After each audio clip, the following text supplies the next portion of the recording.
as a spiderweb material, but these fibers are highly unusual in their properties.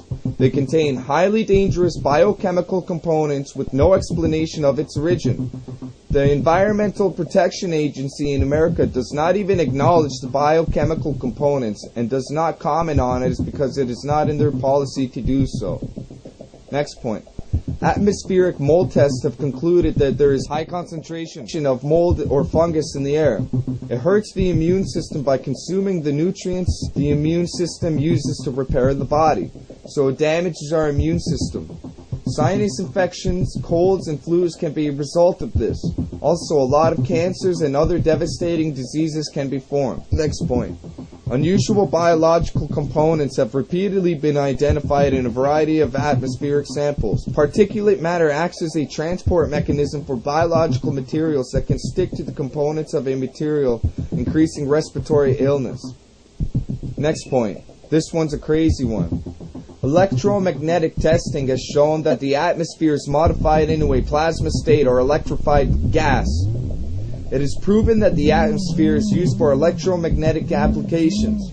The presence of extremely low frequency, or ELF, radiation waves have been verified that it exists. ELFs have an effect on the direct nature of the electromagnetic field of humans. It's a proven fact we all emit energy.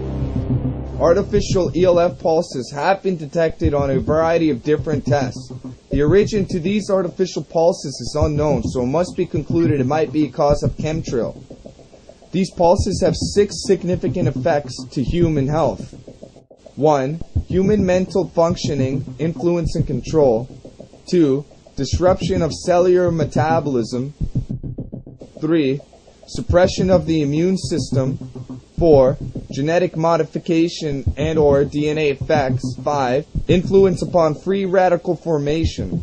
And 6. Cyclotronic resonance. Next point. Radar anomalies also raise the concern that the electromagnetic environment has been altered. Next point. Electrolysis testing confirmed the existence of ionizing metallic salts in our atmosphere. Man, this one opens up a big world. You start out with metallic salts. That's interesting itself. And by the way, metals are not necessarily uncommon. If you go through the periodic table, roughly half of our elements are metals. So, if you start to dissect what I say, something metallic is not particularly unusual in the environment. Okay?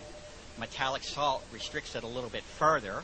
It starts to suggest, let's say, the solubility, the ability to put something in solution. Right? We're talking about water down the road with our atmosphere, talking about water.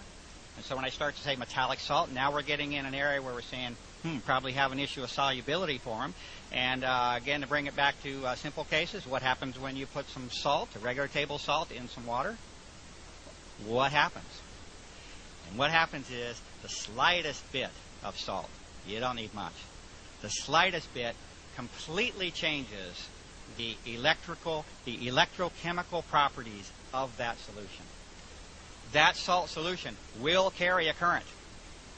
Pure water doesn't carry much at all, almost nil. But you put a little bit of salt in that water and everything changes with respect to the physics of that solution. The ionosphere, many of us have heard of the ionosphere, a layer up there about 60 to 100 miles above us. And what happens there? This is a charged layer. Ion, by the way, means charged. It's a charged particle, something that carries an electric charge. What's that mean? It means it has the ability to conduct a current. The ionosphere is a layer up above us, very, very different physical properties. And if you look at that, if you look at the amount of it, it's something like it's like 2%, 3% of the mass of that. That layer is electrically charged, but it completely changes the physical and electrical properties of that environment. And so when I start to say that we have the repeated detection of ionizable metallic salts, and the expected consequence of that is that our atmosphere, which by all measures is not regarded to be a conductive environment, certainly not highly conductive in any way, generally not conductive. Air is one of the best insulators that there is, right? What happens if you introduce a physical change to that atmosphere that at the very least enhances, degree is always a question, but enhances the propagation of electromagnetic energy through that environment? What happens? What happens is you completely change the basic physics of this planet. You have a shell. You have a shell around the Earth. There's a word plasma that comes up. I didn't know what plasma was when I started. I was conventionally trained, and so I dig in when I need to. I didn't know plasma. Plasma was Star Trek to me. Okay. If you actually dig into it, plasma is like the most common thing in the whole universe. 99% of the entire cosmos as we know them is plasma. Plasma means electrically charged gas. What happens if you consider literally the shell of our Earth, the very physics of that being changed in an electromagnetic way, not just the physical means? Remember how I said you can deal at the pollution level? Just take it at the simplest level, pollution. You're screwing up the sky. Follow the air quality standards law. Well, you can do this at the same level with breathing, okay? The more particulate matter, the more physical particulate matter in the air, the more of you that will die. This is just a fact. You go to the AMA and look it up. You're going to die if there's more physical stuff in the air.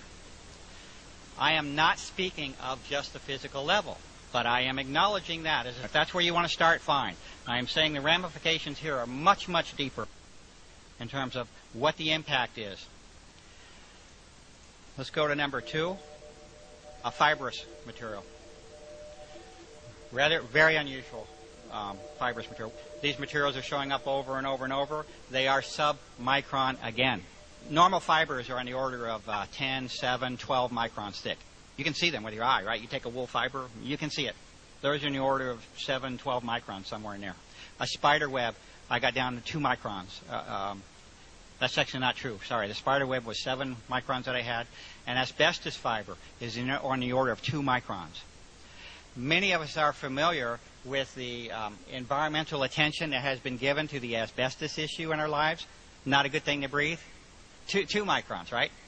What if you have a material in the atmosphere that is measuring at the sub-micron level? This particular material was sent to the United States Environmental Protection Agency.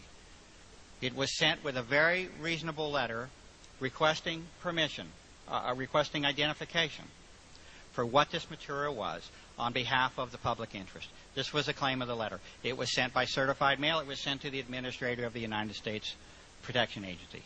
From my standpoint, a very reasonable request to make. If that I find something foreign in the environment, I look up the mission statement of the EPA, and I say, we may have an environmental concern, please identify. The EPA refuses, number one, they refuse to acknowledge even the physical receipt of that material. We have the letter to them, certified mail.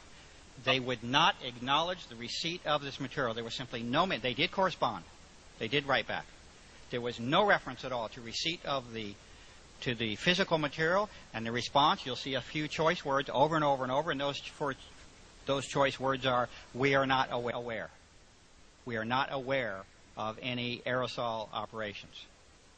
They return the sample. Never did anything. They return the sample, and they state that it is not the policy of the United States Environmental Protection Agency to identify any unsolicited material.